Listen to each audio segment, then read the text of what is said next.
Boom. Boom.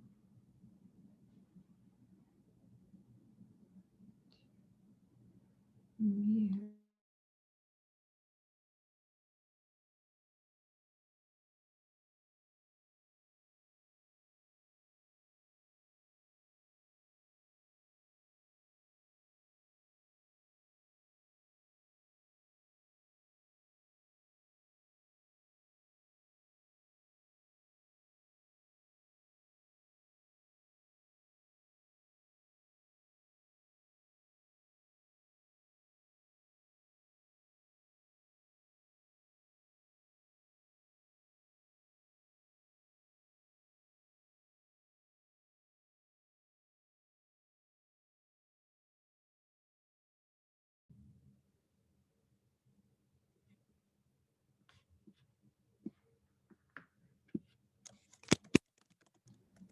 Good evening.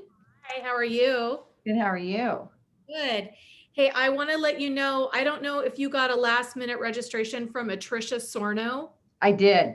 Okay, good. And then my partner, Chris Howard, signed up, but she didn't end up on the list. So I don't know if she did something wrong when she Oh, I wonder if she went to the wrong day. Well, she said her confirmation says tonight. So I don't know. I gave her the code. She's going to join us.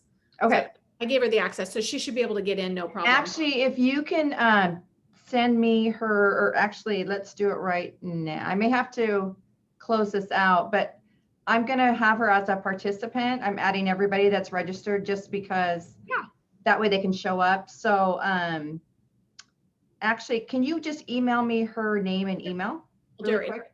Yep. Okay. And I'm going to go ahead. I'm going to see if I can edit it with this going, but we'll see how that goes. Okay. It's all new charted territory. I like it. I know. Hey, ladies. Hi. So do you guys see the education screen? Do you see anything else? Nope. But do you see our screens to the side or anything? Mm-mm. Okay. I just see you, and then I see Kelly Henderson's name. Yeah, that's all that's on right now. Okay. You do see me though, right? Yep. Okay, perfect. But you also see the screen. Yes. Okay.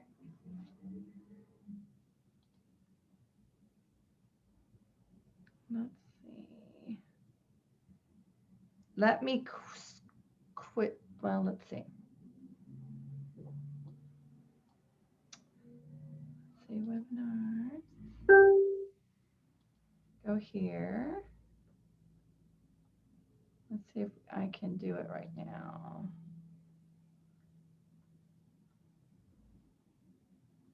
Okay, just emailed you her email address. Okay. Her name. Let's see. Let me go back. That. We're going to add her. And what was her first name again? Chris, C-R-I-S, Howard. And she's my partner. Okay, awesome. Yeah, I wish my daughter could have been here tonight, but she had a conflict with her schedule. Oh, really? You'll get to know her. Oh, cool. Is she on your team? She is. Nice. She's newly licensed as of June. And that's part of the reason I made this switch. That's awesome. So that then I could do. Okay, I have to, wait a minute. Oh, so is it, what's that email address again? Because I think it's CRIS at yourown.team. No .com or anything? No. Okay, perfect. I thought maybe I had it wrong. Hi, beautiful ladies. Hello, hello, hello. Hi, Heather. Hi, Kelly. How are you? I'm wonderful. How are you guys today? Good. Good a day. Right? Yes. It's good though. Awesome. I love your background, Lisa. It's so nice. My little, it used to be this terribly tacky dining room. And I'm like, I hate this room. It had 90s wallpaper. It was awful. It looks gorgeous. So we stripped it all down and I love it in here. It's super, it's like neutral and I love it. It's so nice. It's one of my favorite places in my house. Yay. And it's bright. So it works well for this. Yes. Yeah. Perfect. It's kind of our life now, isn't it? Yes. This is it. This is it. I'm gonna lock my front door so creepy people don't come in my house. I'll be right back. Good idea. I'm Oh, I'm at the office, so hopefully the cleaning people don't get here. Uh-oh. Be like, do another suite first. Yeah. Next. Yeah. So Perry, you've got everything ready to share and all that. So me and Kelly will just kind of monitor the questions throughout the Yes. Hey, Robert, thanks for joining us. Robert, would you just put something in the chat, like say, hey, and let's see if we can see that. Where did they go? I think because I'm sharing my screen. Let me. It looks like someone accidentally logged in as me. Yeah, I was logged in as you when I logged in. I had to change my name. I don't know if people know how to do that. Huh. I've never seen it do that before. So if you have the name Kelly Henderson under your box, go into the rename feature, the upper right hand corner. There's 3 little dots, and you can change your name on your Oh, I tab. wonder if you forwarded your link or something, maybe. Oh, that I did. That's probably, well, Kel. maybe Kelly. You know what? I think it's defaulted into my Zoom logins because I'm the only one who ever logs in on my computer. Mm, I've never seen it do that before, though. I sent it Yeah. the same way we always do. That's odd. I know. And I said, so what I did is I had everybody signed up as a participant that way, or I think it's panelists is what they call it. So Okay. that way we can all talk and show our faces and whatnot. So that's why I sent that email out earlier this afternoon just to have it. Yeah, that was great. Because everybody was considered a panelist. So you're all on the panel tonight. Welcome, Matthew. Welcome, and is it Angelia? Angela. Oh, I thought, okay. I call her that all the, Angela, you're on mute or something. We have Yeah, no. you can unmute if you'd like to. Mhm. Welcome, Connor. Welcome, is it Andrea? Hi, everyone. Welcome. Thanks, guys, for being here. Hello. Sorry if I butchered your name, Angela. No, that's fine. It's very confusing. I've asked my parents why they added that extra letter, but It makes they for, have no idea at this point. makes for good conversation, huh? Yeah. I love it. You did actually really well. I get all kinds of pronunciations. Well, my name it's Peri, so I get it all the time too. I get it. Yeah. Totally get it. Thank you guys for being here tonight. Did everybody get the handouts okay? Oh, crap. I forgot to look at them. That's okay. We're gonna actually go over them, so that's all good. Look at you on the screen. No stress. Yeah. So Maurice is trying to log in right now. I sent him my link because he couldn't get on with his. So I'll see if that works. Okay. It should be the same Zoom number. Mhm. Oh, there he is. Cool. There Okay. you are. But he's Heather Miller for a half a second. So It's okay. We are like one, so I know. it's fine. Maurice, you actually can change your name. You can change it back to Maurice Grant. On those top little dots on the right, huh?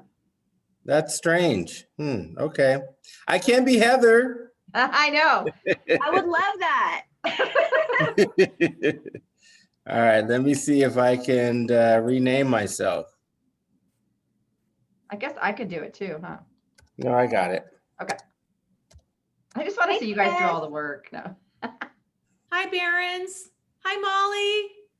I haven't seen you guys in so long. So good to see you. Hi. Been a little bit. Been a minute. Good to see your faces. Thank you. It's good to see you. Yeah. Turn that light off back. Yeah, your kitchen's so brilliant. All right. Well, it's 7:01. I think we should just go ahead and get started. Are you guys cool with that? Mhm. Okay. Well, thank you all for being here. I just want to say that we're excited that you guys are taking this journey. And I want to thank Lisa and Maurice and Heather for hosting this and bringing this about and providing education to you guys. I am going to record this. So do I have everybody's permission to record? You guys don't mind? Okay, Definitely. cool, Yeah. cool. It will be a learning tool for all of us later on. So thank you. I'll go ahead and I'm going to go ahead and share my screen. And could somebody maybe put a question in the chat box? I just want to make sure everybody should be able to read it. And then Heather and Kelly, if you could help monitor the questions. And I want you guys to feel free to, if I'm in the middle of speaking or whatever, just feel free to put in the chat a question, and we will take time after each kind of section just to make sure we are answering your questions. You can also raise your hand and hopefully I'll see it and I can stop and then say, hey, if I need to elaborate or something like that. Because I really want it to be an open forum as best we can, but not go too far off a different rabbit hole, because that happens sometimes. But this is your class. This is for you guys. So I want to make sure you're getting the most out of it. So that's the housekeeping I have, is to put the questions in the chat. I'm going to record it. And I wanted to let you know, just so you know who the heck I am, who's this crazy lady that is doing this little class. And I'm going to share my screen really quick. I have to switch over here. Can you guys see Education Center? Yes. Yeah. Yes. All right. So Education Center came about probably about 5 years ago. And I am fortunate enough, I've been with directors about 20 years in the business since 1993. And my passion has just been teaching and educating. And I'm just so honored that we have a department that's dedicated to providing training for you guys as consumers, to realtors, to financial planners, however we can make a difference in our community. We do want to educate. And I'm the vice president at Education Center, and also I manage a branch, and I still originate too. So that keeps me in the trenches. So I kind of know what you guys are going through a little bit, which I think is helpful. And buying a home, it's a big deal. It's probably the biggest investment most of us are going to make throughout our lifetime. And I just think it's awesome that you guys are up here trying to get information and to learn a little bit more about it, because we really want you to get into a home, know what you're getting into, and feel secure about that and work with that. With given that, sorry, are you ready to buy? This is the first part of, we have a 2-part series going on for our home buyers. And the first one is really just, are you ready? Are you at a point where, have you thought about like the incidentals or some other things that hopefully we'll bring to light this evening for you? But just really getting into being buyer ready and what that means, what that looks like. And then next Tuesday, I don't think all of you signed up, but if you can make it next Tuesday, we would love to have you as well. And that is same time at 7 p.m. And at the end of this, we'll kind of go over that again. And if you didn't get a link, we'll make sure you get one, because we're really going to get into the nitty gritty. We're going to get into loan programs. We're going to get into what's an FHA, what's conventional, why would you do one over the other? We're going to get in there where Lisa's going to say, hey, how do we get you into contract and protect you? So we're really going to get into the nuts and bolts of it. We're really not going to go that much into that part of it tonight. So just kind of let you know the flow of it. Is that all good with everybody? Yes. Coolio. Well, our first one, and maybe Lisa, if you wouldn't mind, this is Lisa Bradford. I'm sure y'all know her. Amazing realtor with Premier Property Group. And if you'd maybe like to just, I want to say thank you again for hosting this evening. Maybe give us a couple words about yourself, if you would, Lisa, please. You bet. Well, I've been a realtor forever. I've been in the housing industry for over 30 years, and I've been specifically in real estate for 25. I've done all kinds of real estate, from new construction, first-time home buyers, luxury homes, show homes. I love all of it, but I just have a super soft spot in my heart for first-time home buyers.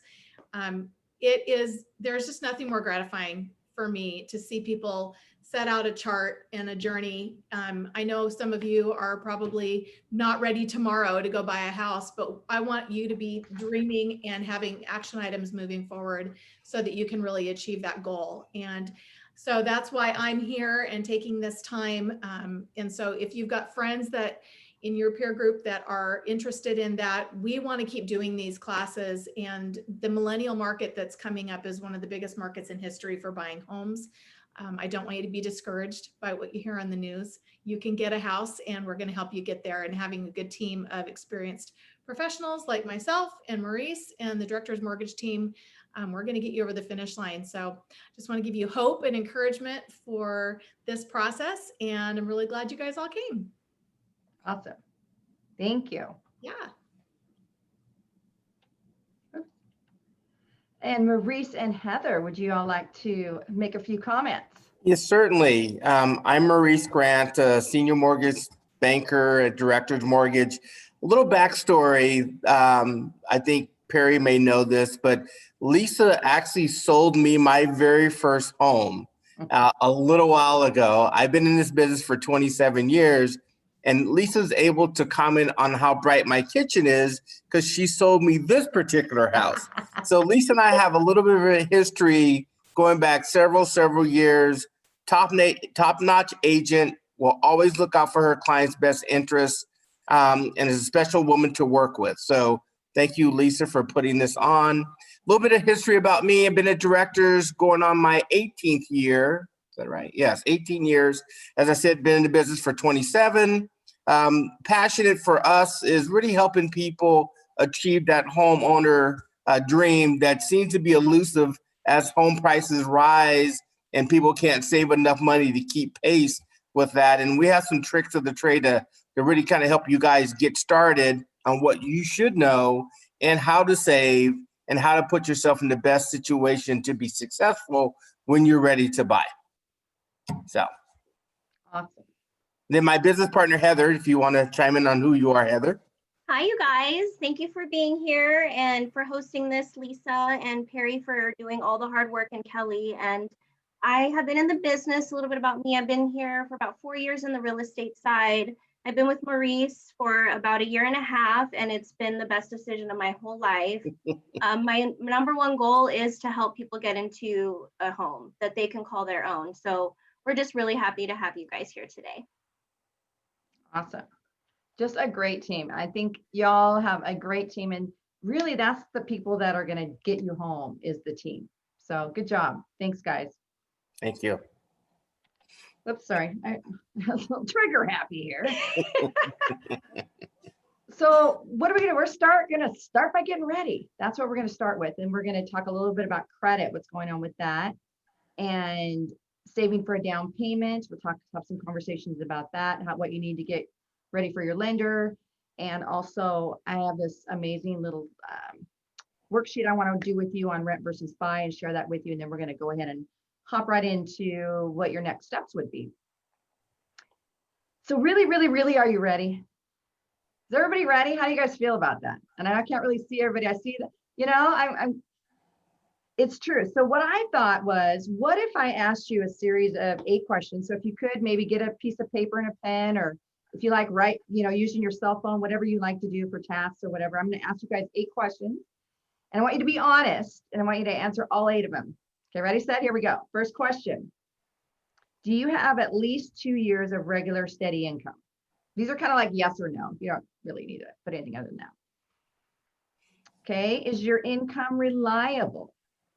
Reliable meaning you go to work, you get paid the same. So it's not like, oh, if I had this sale or I did this, I would get paid in addition to something. Like you have a set amount that you get on a regular basis. Or maybe you only work in the fall months, not the summer months, or something like that. Just think about that for a sec. Do you have good credit? Do you know what your credit looks like? Some people don't even know. That's okay. We're going to help you. And do you have very many long-term debts? So like a car loan is a long-term debt. Student loans could be a long-term debt, something that would take probably longer than 3 to 5 years to pay off. Have you you don't have too much of that is kind of what we're looking for on that. And have you saved money for a down payment? Or have you thought about even where, if you could have channels to get money for a down payment? Can you make a monthly mortgage payment? every month. You got to write that check. You ready to write that check? And can you pay for other costs? So we have down payment. We're going to talk about that, but then there's some other costs that go with purchasing a home too. Do you have extra money for that? And can you set aside money for extra costs? Like after you get into your home, like home improvements, something like that. We call that reserves, the extra money part of it. And reserves are, say you have $100,000 in the bank, but you only need $50,000 to buy your home or to do your transaction.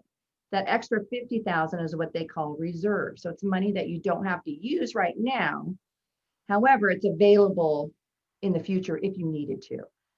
And the reason, and I really, as a good rule of thumb, if you could potentially save up to buy your home and then save at least have maybe 3 months of your housing expense, which is what they call a PITI. Have you guys heard of that? Pity. It's a pity if you don't make your payment, you don't keep your house. But thank you, Marissa. Gratuitous laugh. Loved it. Thank you. But, you know, try to think about what if something happened? Are you able to sustain something for about 2 or 3 months? And that's really a good goal as you buy your home, just to have some extra money laying around because things might happen, right? Okay, so let's talk about credit. Because credit isn't really, I mean, yes, we wanted you to have good credit because there's some loan programs and we will go over those next week more in depth, but there are some that you'll get definitely a better interest rate. You'll get better mortgage insurance if you don't have 20% down. So you might get better pricing on that if you have good scores, but it covers all areas of your life. Your employer might pull your credit, or to get utilities, they're going to probably pull your credit, or your car insurance. Sometimes if your credit scores aren't such, maybe they won't give you the best car insurance. So it's not just about buying a home, it's just about bettering your financial situation in your whole life, is why it's important to think about the credit anyway. So our first little handout that we have, and if you have them, you're more than welcome to pull them up if you have a second screen there. But we're going to talk about your credit score. And Maurice, I don't know if you would like to, both you and Lisa can take this and run with it. I just thought maybe you could share with them on credit score, how you do that, what you do to help them, and go from there. How's that sound? Yes. As you can look at thank you, Perry. If you take a look at the top of the pie chart, it kind of breaks down the percentage that it gives the most weight, right? Your payment history, and most creditors go back, from a lending standpoint, we go back 10 years. Now, credit picture changes every day. You know, what you spend today on your credit, you spend the same dollars next month, that may have a different effect on your credit scores on a moving average. Now, again, your payment history, that's kind of a given. You pay your debts on time, they're going to give you a very good rating. If you don't pay your debts on time, obviously that history does have an effect. For example, if you have, let's say, a collection that popped on your credit report today, that's going to have a greater effect on what that score is versus 7 years removed, right? And then the amount of owing, how much you owe on that debt, has a 30% impact on your credit score. For example, let's say you have a credit card and your balance is $1,000. Your high balance is $1,100. Well, you can take a look at that. You're almost at the maximum amount that they'll let you borrow. That has a negative effect on your credit score versus owing $300 on that maximum amount of $1,100. So the rule of thumb, you want to toggle about 30% of that value, not necessarily value, but the amount that they're willing to loan you on a credit card. You want to target about 30% of that. Then again, credit history is 15%. You know, okay, again, making your payments on time, that gives you good history. Inquiries, that does make a difference on your score. Example, you're trying to buy a house, we pull your credit, and we see that you've gone to, you know, Dick's Auto Group, Toyota, and they've all pulled your credit. That shows that there's a lot of activity And from a matrix standpoint, they don't know if you've opened up cards or credit or opened up an auto loan, and because that's going to have an effect on your overall debt to income ratio. So those inquiries do pay a difference in terms of overall picture. My rule of thumb in the Grant household, we have 3 credit cards, one for emergency purposes, one that we use on a monthly basis and we pay it off. And the other one is the wife's Target card that she uses all the time. So again, we use the credit, we don't overextend ourselves, and we try to pay it off on a monthly basis. And again, we have one for an emergency purposes, which, hopefully we never have to use that emergency card for whatever reason. And then again, from a lending standpoint, again, we look back 10 years, there's a lot of things that come into play that can affect your credit. Obviously collections, federal tax liens that can appear on your credit report. I think, Perry, next week, if we can pull in a credit report to kind of break those down and so we can see it a little bit differently, I think that'd be a good touch point to reiterate back to where we are on the pie chart. So we can pull mine and we can throw it in there so people can see what that looks like. Any questions in terms of the pie chart? I can't see the box at the bottom if there's anything in there. Nope, No, I'm not- not getting any questions. Okay, nothing there. And, Okay, and then, you can yes. feel free to raise your hand and just say, hey, I have a question too, because everybody is pretty much can unmute yourself too. So if you Yeah. can't find the chat button, feel free just to ask a question too. Thank you. I got a quick question. Yes, sir. And that's, if we haven't been using the credit card, we've been debit for years, and I'm just how that would be affecting the credit score. So do you have any other credit at all? No, In terms of student loans, car payments, anything No, such as that? that's all been paid off. Okay, so in those situations, we go off of what the history has been. So if you're debt-free, and let's say you acquired this debt-free a year ago, right? We look at that history and say, okay, what has happened in the past? And is this person worthy? Because that's what a credit score really generates from a lender standpoint. Can this person first have the ability to repay their debt? Secondly, what has been their history of paying their debt? And third is, are they likely to default? Well, your credit picture kind of tells us all those different things.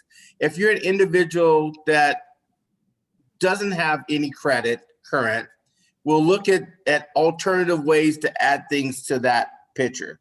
Cell phone, utility bills, garbage bills, things like that to bolster what the credit is if there isn't any history. In your guys' case, there's prior history that you just fortunate and wisely have paid those bills off. Again, that puts you in a good position from a lender standpoint. You're not overextended. So that's a good thing. Again, my recommendation is you should always have a credit card available in terms of emergency situations that you can rely on if something catastrophic happens. But yes, that should not affect your credit scores because you have that history of having cards and paid them off. Cool, thank you. You're welcome. Lisa, like to add anything to that conversation? Remember how to unmute myself. Yeah, I think sometimes people, there is such a great push right now for being debt free. And I think you're making a good point that it does help to have credit established. And so not being afraid of it, if you can show that you've been a good steward with how you've utilized credit, it'll actually help you. So good job, Barron's, for taking care of business on that. That's wonderful. And, any of you others, if you're looking for resources for that, those are things we'd love to talk to you about too, of how to get those things straightened out. That's a really important part of the picture and planning for the future. And if I could add to that, we're talking about folks with good credit and things of that nature. Don't be afraid of things are not where they should be. My recommendation is always have your credit pulled once a year to know what you're dealing with.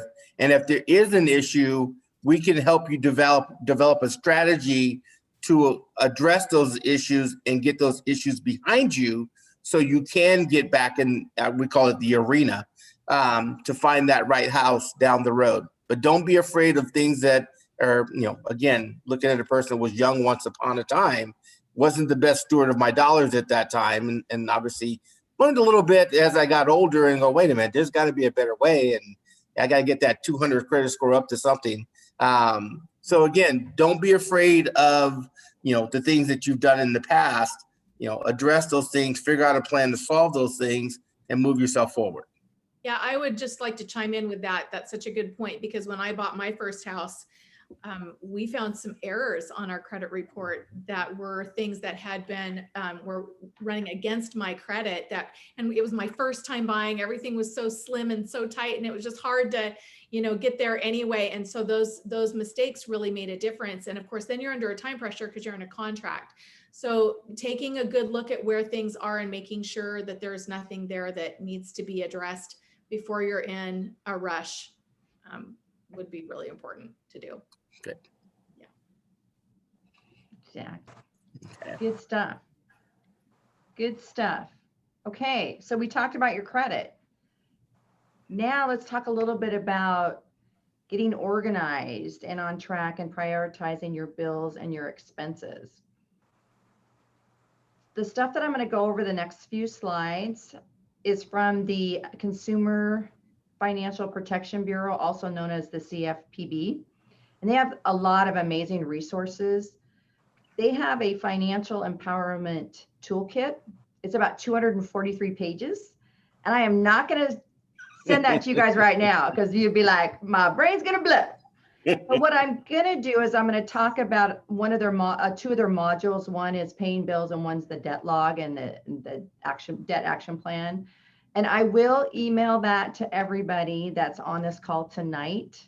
So I have that as a PDF and I will send that over because it's important to know what's going on and stay healthy. And I love the steward of your money. I love that, you guys. Both Lisa and Maurice use that, and I just really think that's amazing. I love that word. So prioritize, just knowing who you owe money to. Who are the top ones? We know if we're renting, right? We've got to pay that rent. We got to pay that water. We got to pay, that. You got to pay your car insurance. How can you get to work to make the money if you don't have car insurance and or a car? So really prioritizing what's important and what has to be paid. A lot of people, sort of just kind of, I have done seat of my pants. I've learned a lot as I've gone through this industry. I've learned a lot about me. I've learned a lot about my habits and what I need to change. And a lot of it was just really being aware of who you owe, what you owe. The bill calendar, which one of the modules will have, and it's like a little calendar and you can put whatever month on it, print it off, really great little tools, you guys. But you can put on there, like for me, I have a couple credit cards and they're different dates. And so I kind of forget which is which. So I'll put it on my actual Outlook calendar, like pay Citibank, blah, blah, blah, this day. And that's usually like at least 5 days before the due date, just in case. But for me, that's something that I can visually see, right? And that way I can plan for it because I know that it's coming. And you can put it to, if you get paid on the 15th, then have that set up that way. And you can also talk to your creditors. If that due date is not the date you get paid or right around there, you can ask them to change it. Let's make life easy. So if you want to do that. But for me, I just need to know, like if there's a one-off, I need to know when that is. So for me, putting it in a calendar is a really good idea to do that. They also have a spending tracker. And this is really cool because, again, when was the last time you guys have done this? And maybe you guys do. Maybe I'm the one that's not doing it. I need to be doing it more. I tell you, I'm preaching to my mirror right here. But just getting like a container and an envelope, and every time you have a receipt, just put it in that envelope and then save them for a month. If you can do 2 months, that's great. Or even 3 months, depending on how much time you have, or even if you could do all year, just to see and it gives us an opportunity to really analyze where our money's going, right? Because we have our wants and then we have our needs. Our needs obviously are things to help us in our household, help us with our family, help us to, like I said, with the car insurance, you've got to pay that, right? I don't need to go to Nordstrom's and buy that cute little purse I needed. No, I need to make sure my car insurance is paid for before I do that. And so just really being aware of where the money is being spent is so empowering, so empowering. And really thinking about it, right? Like what's going on, and maybe I want to think twice about buying something. This year, I'm telling you guys, with this COVID, and for you parents out there, bless you for having to do your job and homeschool your children. I cannot say you're amazing. You're the heroes too. I've just got to say that. But for me, it was like, I've saved so much money. We don't do happy hour. We're not meeting with people. I'm saving money. So and now I'm not, like, I'm really being aware of what I should not spend it on. I have been saving more money. And I think if it's just being an awareness, having an awareness of where the money's going. And if you track it for a certain period of time, you might see that maybe there's a pattern. Maybe certain times of the month or maybe certain times of the year, you spend a little bit more than you normally do. Well, why is that? Is there a trigger going on? What's going on? And again, it's just really peeling back the layer of the onion to see, because I think we're our own worst enemy sometimes, right? And so let's try to get out of that way. So I've got a bunch of tools that I'm gonna get going with you guys. Whoops.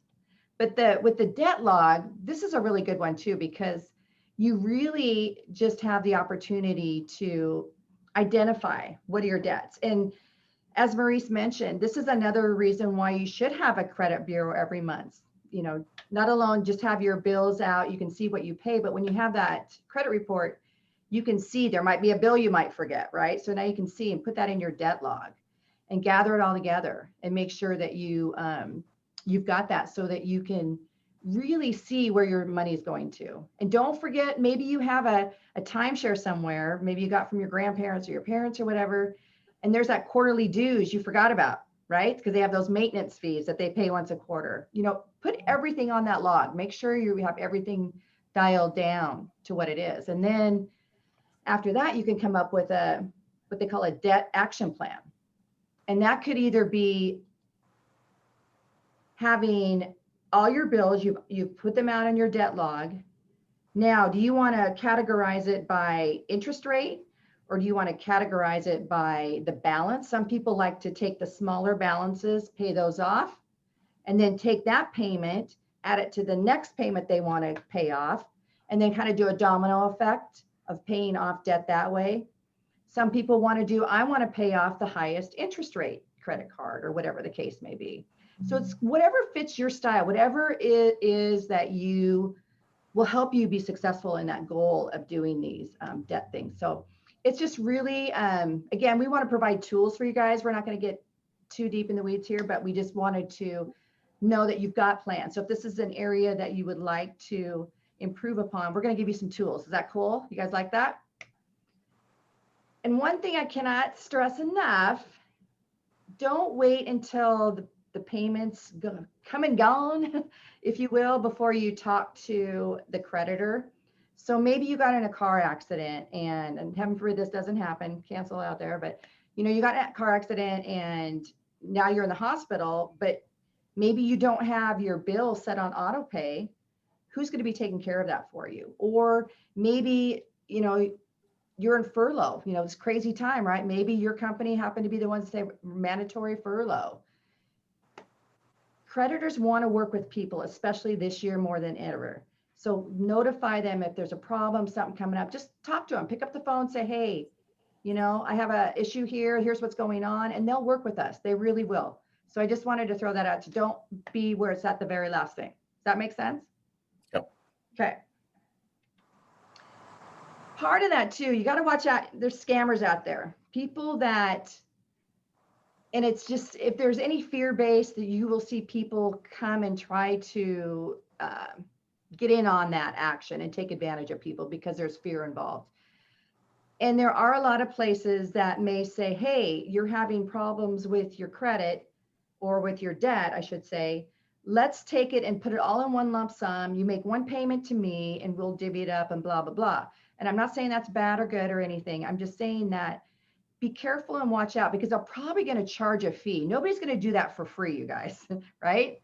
So I always say, what the big print giveth, the small print taketh away. So really make sure you're reading. If you go to any place that has that, where they want to help you out with your debt load or whatever. So just really be careful with that. And that's what I refer with scammers on that. And as Maurice mentioned too, and it's on your screen here, www.annualcreditreport.com. That's a HUD approved site where you can pull from the 3 bureaus, Experian, TransUnion, Equifax. You get all 3 of them. It won't give you a score, but it gives you activity. Every consumer is entitled to a free report every year. And I strongly, strongly encourage you all to do that, no matter where you are in your home buying process, just because it's good to know, not only for security, fraud, there's so much fraud going on right now, but just knowing what's going on.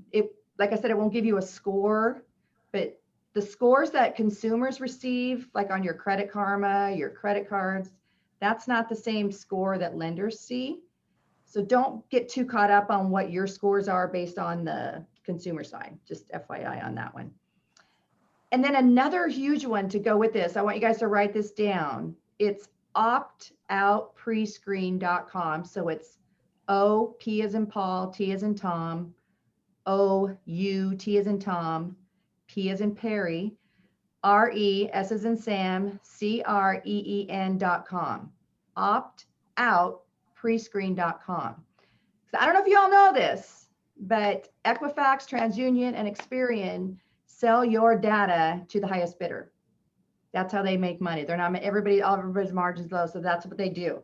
So if you go to optoutprescreen.com, you can opt out for 5 years or you can opt out for life. And what that means is, I don't know if you've noticed, anytime you got a car or a credit card, all of a sudden you get just this influx, right, of all these offers on credit, because they know that you just purchased something because your data was sold.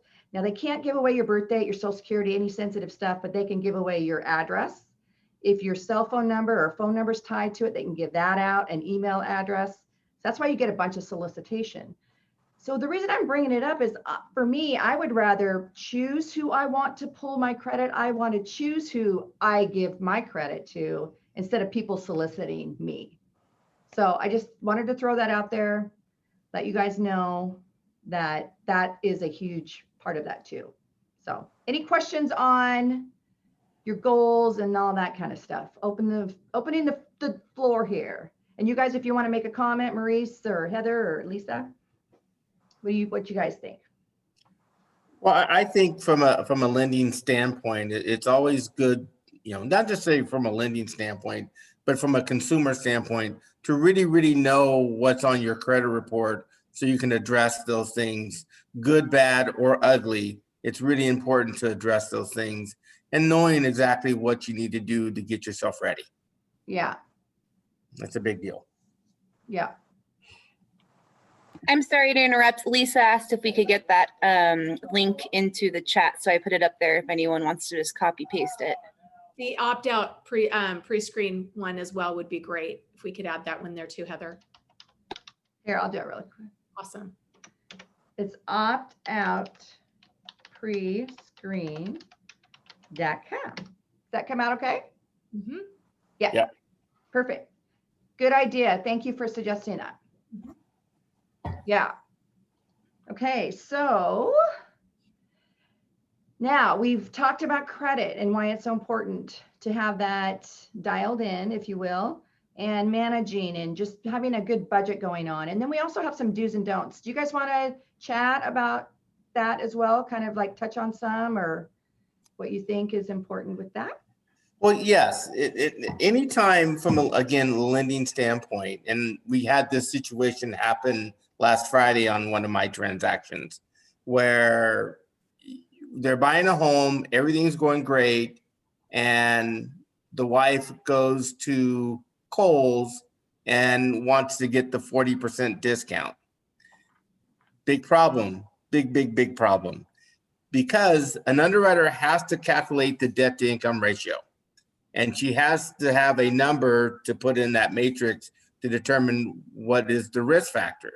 Problem with that, Kohl's doesn't have any records of the client at this point because it's a new account. They can't get a payment because it's a new account. They really can't talk to the client because the client doesn't have her credit card that she used to set this up yet because it hasn't come in the mail. So that really created a monster issue. And you know, it's $400 worth of clothes, translation, probably $50 a month. And they make more than enough numbers in terms of debt to income ratio, but the underwriter has to have a number to work with. So it was a mess to get it solved. And fortunately we got it solved, you know, going back to the old way of doing things, human connection, and got that solved. But again, and from a lending standpoint, there are really several different things to be aware of when you're buying a home. Obviously, you know, the big ones, don't lose your job. Well, I don't think most people step into the office with the boss and going, you know, today I'm going to have you fire me because I'm not happy today. You know, most people are not doing that. They, you know, again, I find more and more people want the new car to go with the new house and not realizing that can make my debt to income ratio doesn't work based off of, oh, too much now. The other is moving monies from one place to another. Again, from a lending standpoint, we're always checking where money's coming from. Lending is one of the biggest places that people launder money because it's big dollars that we move around from transaction to transaction, and we have to source all large deposits. Now, one person's large deposit is another person's not very much money. But an underwriter looks at it as a 10% of your monthly deposits is what they consider a large deposit. So in the past, I've had clients doing garage sales and deposits a big chunk of change on Monday from the garage sale. Well, that's a little different than what you normally deposit, excluding your auto deposit. So again, try to avoid moving monies around. If you do need to move some monies around, have that conversation with Lisa and I going, hey, here's what needs to happen and here's why. And typically we can accommodate that by a letter of explanation of why it went from here to there to solve those problems. And again, try not to avoid co-signing for someone doing a transaction because that debt is also counted into your debt, even though it's for someone else. Those are really the big issues from a lending standpoint that can really, you know, cause an issue for your approval. I would say too, just building such a close relationship with your lender and your realtor, just be transparent and honest because the problems are going to come up. Everybody has a backstory. We've all made mistakes. We've all had stuff we've had to clean up and figure out. And so there's no shame. There's no judgment. No. We want to help you. We want to work with you to get through those things so that you can get to the end goal. So just really sitting down and considering where things are honestly, be honest with yourself. You've got a good target in front of you, and just to tell the truth so that we can help you figure out how to get over those hurdles. Mm-hmm. It's really important. I agree 100%. Absolutely. Great advice. Love any questions, you guys, over what we've gone over so far? Is it kind of absorbing it all? It's a lot of info, huh? It's like, some are going, I'm so ready. Others are like, I got some time. Okay. Thank you, Maurice and Lisa, for that as well. You're welcome. So saving for a down payment. Let's talk about that for a sec. Did you know you have to put a down payment? No, not if we have any veterans. So if anybody served in the armed forces, first of all, thank you for your service. And there is 100% financing for veterans. So you wouldn't have to necessarily have a down payment. Or there's some areas where you could buy in rural, they call that USDA, which again, we'll go over some other programs next week, but that's 100%. But for the most part, the lenders are going to want everybody to put a little skin in the game, if you will.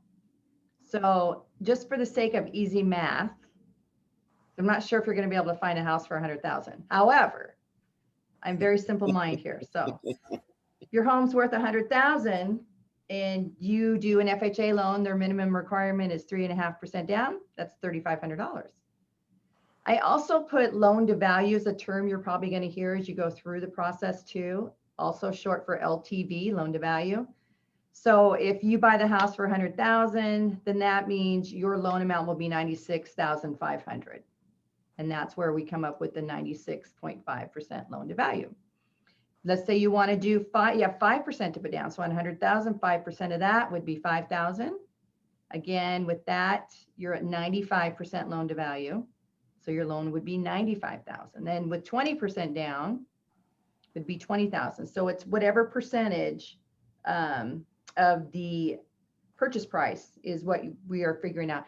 And if you could put 6%, you don't have to put 5 or 10 or 20, or you can do 6.2, you could do 5.82. You can put whatever you think is appropriate. And that's where you have conversations with Maurice and say, hey, you know, we have this X amount of money. Maybe you have, you know, $6,000 or $7,500. So we don't have to cap it at 5,000. We can do whatever works for you to help your situation. Now, one thing to keep in mind, if you don't have 20% down, does everybody know what you get to have added to your monthly payment as a wonderful present? Mortgage insurance. Yes, mortgage insurance. Thank you, Angela. And that can change based on how much you put down and what your credit scores are for conventional. With FHA, it's pretty much the same. And again, we'll go over some of those too, but there are some reasons why you can or you can't, why you would or would not put more down.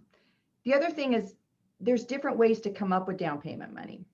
The main thing is we don't want to see anybody borrowing from a credit card.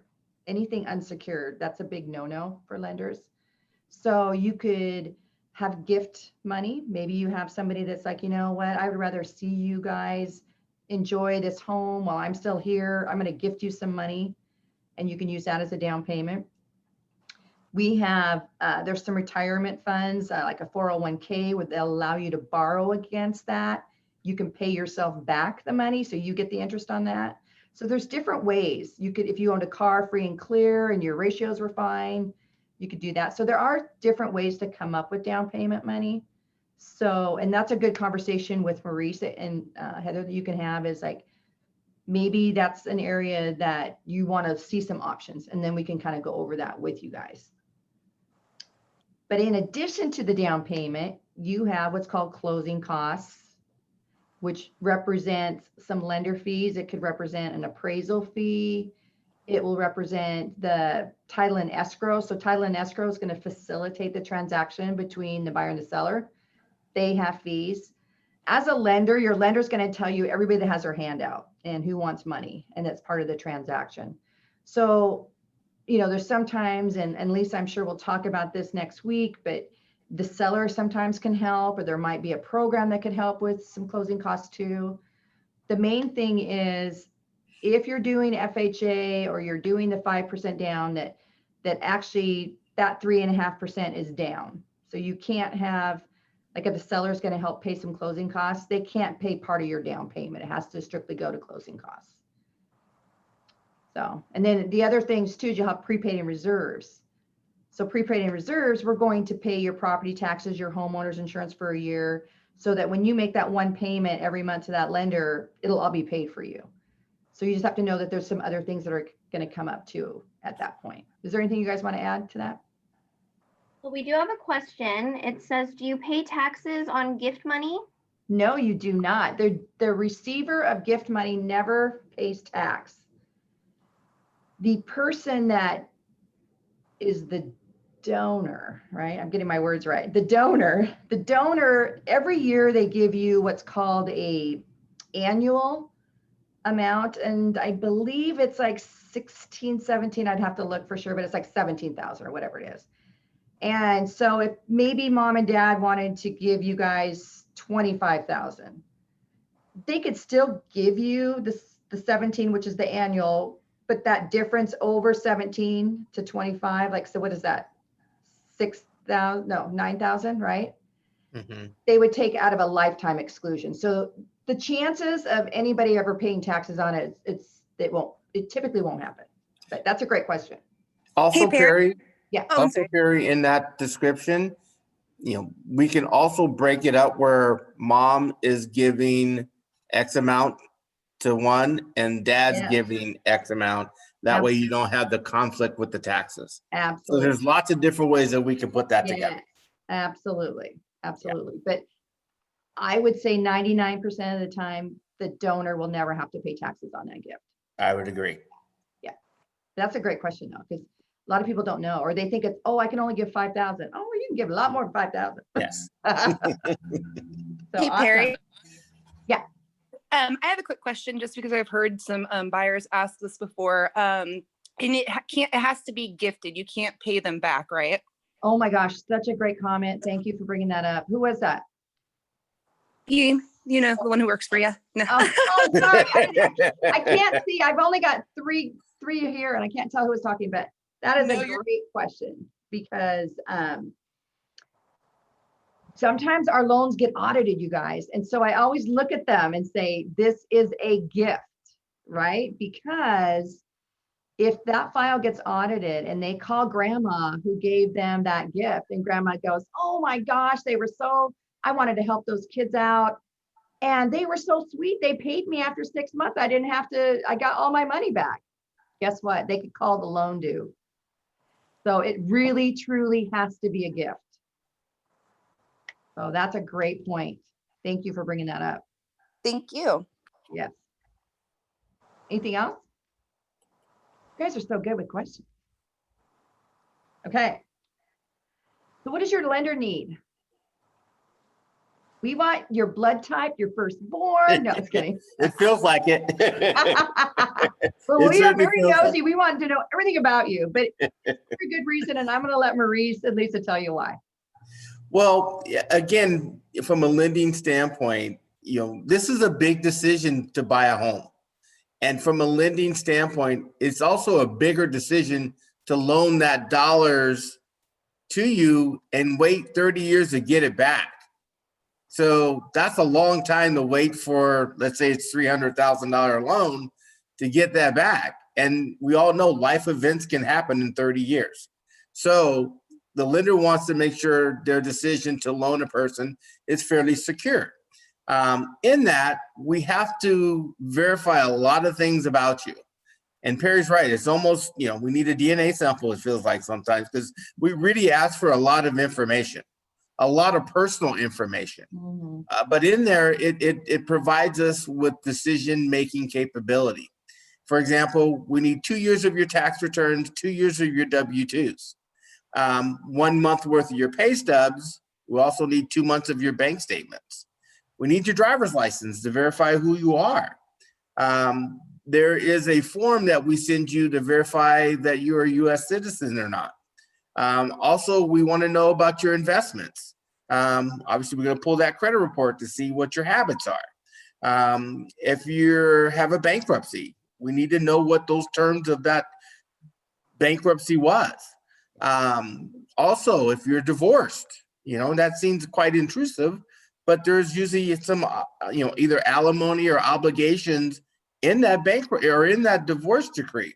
Now, we don't read through it, what happened to whom and why. No, we don't really care about that. We care about, okay, how long do you owe him or her? And how old are the children if you're receiving child support? Because that makes a difference if we can use that income or not. So there's a lot of stuff, as you can see here, that we ask for. If you're a veteran, we're looking for your DD-214 and your eligibility cert. We want to make sure that you're discharged honorably, because if you're not, we can't use your VA benefits because you won't have them. So there's a lot to making this decision, and there's a lot of information in there. I always think it's always wise to get too much stuff and then come back to you over and over again, go, hey, we need this now. Hey, we need that now. That's frustrating. Let's get it all up front. If the underwriter doesn't need your tax returns because we got your W-2s, then we won't utilize them. They just go in, we call it a stop button in the file when we submit it. Those things that we don't need, we'll just keep them there. But again, we always will ask for a lot of documentation because we want to make sure we're not bothering you going to the well over and over and over again. Any questions on those documents that you see and why we need them? Great points.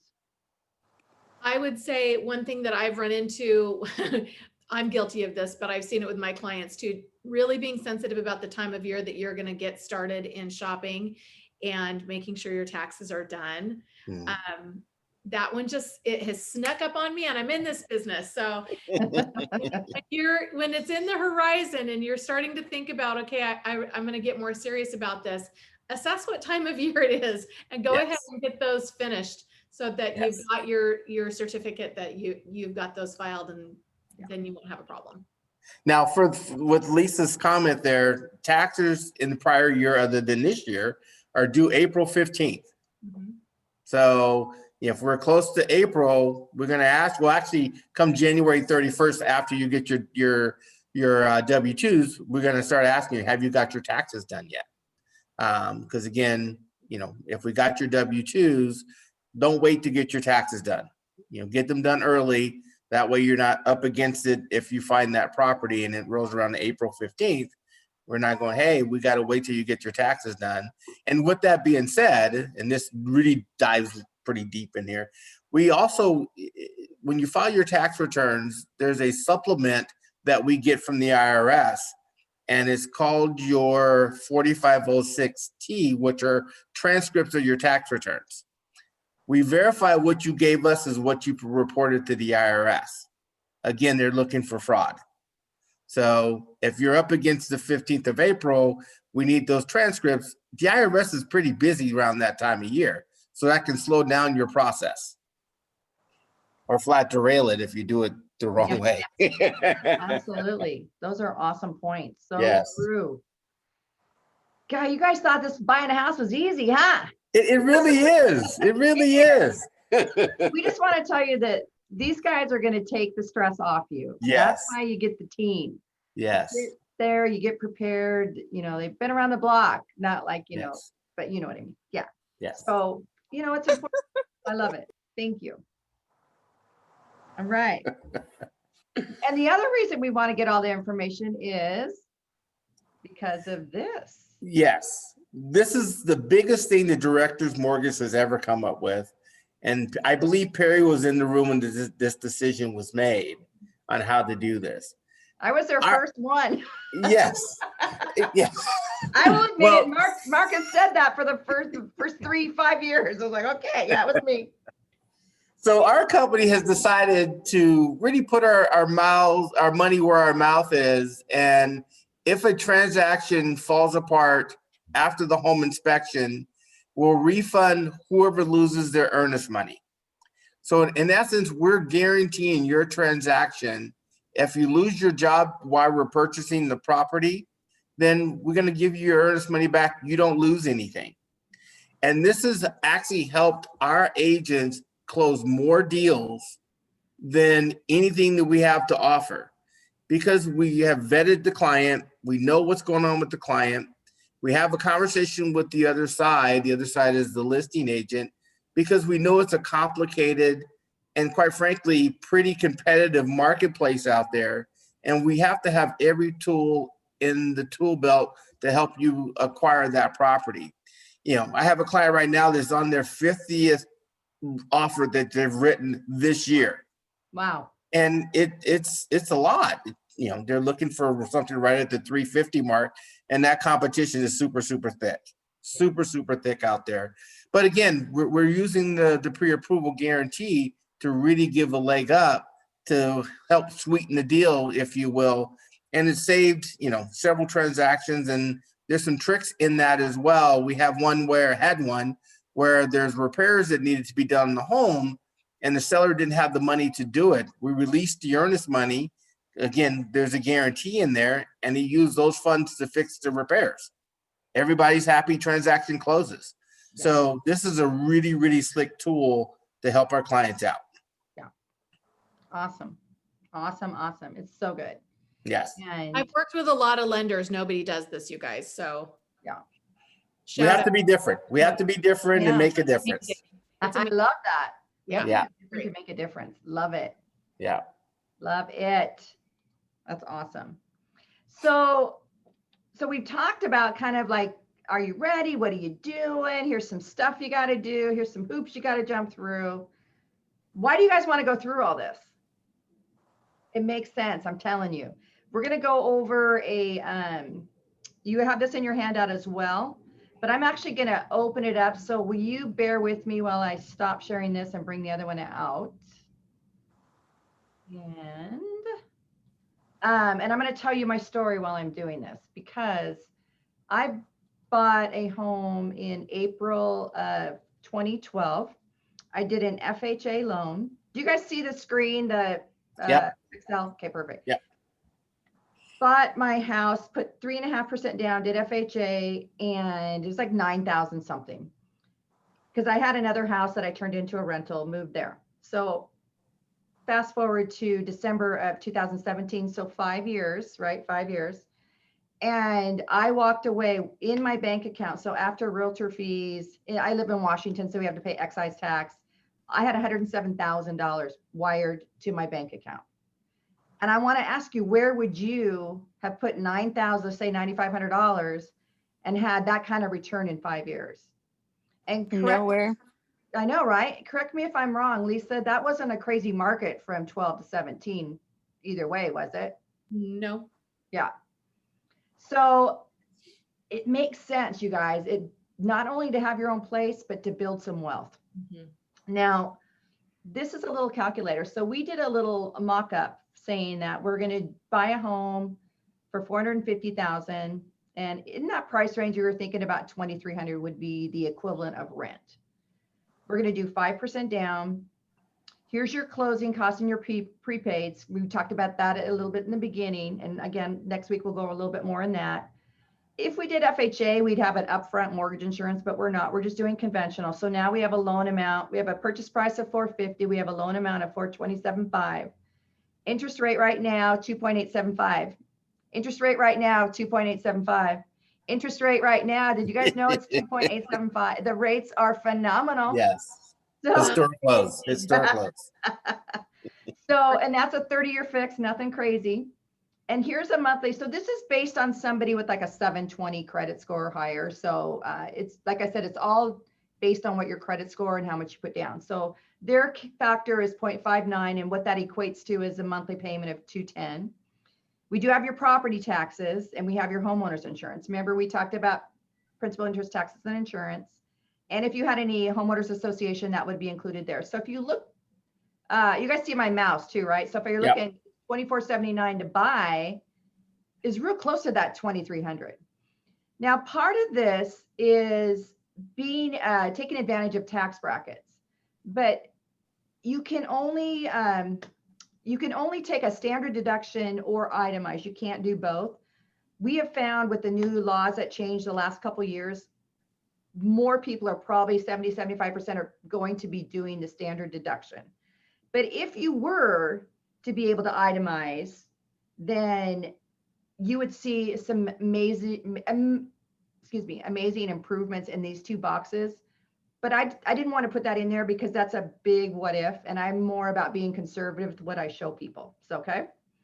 So now, cash required to close. So this is saying we bought the house for $450,000, 5% down. We added in the closing costs. This is your $3,450.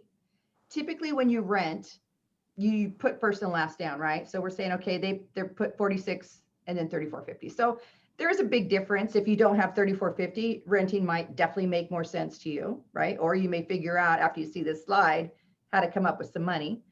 We can also, this isn't taking into account if the seller's paying for any closing costs or anything like that. So this is strictly money out of your pocket. So what we're going to do is we're going to say, okay, the mortgage insurance could be tax deductible too, but I'm not going to put that because we don't know if you can itemize yet or not. And Lisa, would you say to be conservative that annual appreciation in our area 4%, or what do you think is a realistic number? That's pretty conservative. I mean, Okay. we just over the last, oh gosh, what, 4 or 5 years, it's just been going up. Right. Because inventory is so low. Right. Yeah. That's driving prices up. So I think, that's very, very conservative. I think it's probably. I don't want to be so outrageous, like I say, because there are some areas probably have double digits, but I don't want to put that in there because not all of them are. And then we're going to say we're going to hold this for 7 years. And then would you say to sell the home, would you say 8%? So include the title, escrow, and realtor fees? Should I keep that at 8 or should I change that? That's probably a little high. Should I put 7? It could be anywhere between 6 and 7%. It just depends on what the listing agent's doing. Okay, so I'm going to change that to 7. And then part of this other assumption is that if you didn't use this cash to purchase the home, so you got the 34.5, let's say you went and invested it over 7 years. And again, we did a rate of return of 6%. Do you think that is a good conservative number? I think it is conservative, but if you guys think that you could get more than 6%, let me know. What do you think? I think 6% is probably where it's at on investment. Okay, perfect. So now that we put all the numbers in, this is what I love about math. The numbers don't lie. So, and that's why I'm going over like why we're putting this stuff in here. Why are we doing it? Why? Because I want you to know what we're pulling through. So here's your future value just in your assets. You took that 34, you invested it, you didn't buy your house, but you rented, you would have 63,000 in your bank account. However, if you did purchase the home, you would have 192,861 in value in your assets because your home is now an asset, right? And especially when you go to sell it. Now Perry, can you repeat over how long? Because that's important. This was 7 years. 7 years. So let's change this to 5 years just to see what the difference is. So we can change that to 5 years. Maybe you know you're only going to be 5 years. Well, it changed it a little bit. It's 63,000 if you didn't buy the home, but you still invested the money at 6% return. But you're still up 192 in 5 years as that's a big value. Now, if we take in consideration our 7% selling, you actually would have that much more wealth, 129,228. So this is why we buy real estate. It makes a difference. What do you guys think? Is that compelling? I don't know anybody that can save that much money. Right. No. That's why we do this. Yeah. Yes. So I'm going to stop sharing this really quick and I'm going to start sharing. Any questions on that one? Any questions? I know there's a lot of big numbers moved around there. So I know. We don't have any in the chat box. Okay. So no questions? Love it.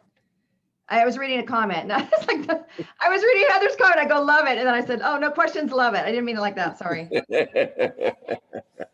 So our next class will be October 13th, 7 p.m.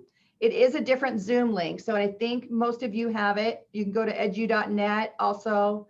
But everybody that is on the call tonight, do you want me, let me quit sharing really quick. So we can all see our beautiful faces. Do you guys want me to automatically enroll you if you've not enrolled for next week's class? Yes, please. Cool. And then my commitment to you is I'm going to send you the paying bills module 4, the debt log, the debt action plan, and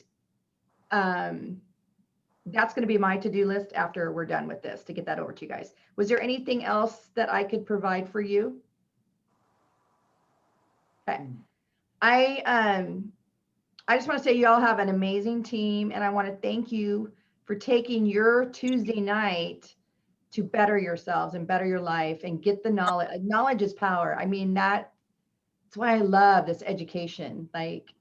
And I'm still learning, especially this whole Zoom thing. I'm learning every day, and I'm 60. So if I can learn, you guys can learn. So, and I just want to say thank you. I wish you the best of luck. I'm looking forward to next week's class, and I'm going to let Maurice and Lisa bring us home.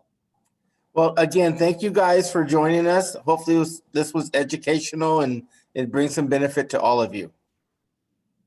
Lisa? Yep, I'm excited to see you guys next week because I want to get you thinking about some of the different tools and things that we use for shopping now. COVID has really upped our game, and there's a lot that we can do getting you shopping online with great apps and up-to-the-minute tools that are far better than what you're probably using on Zillow. So I just want you to be aware of what those are, and I want to get you guys all plugged in with those when you're ready. So we'll be talking about that stuff too. So definitely sign up for next time. Yes. Thank you all Perfect. so much. I know. Thanks Thank you. everybody for being Thanks. Thank you. here. All right. Thank you. Have a wonderful night. I'll see you next week.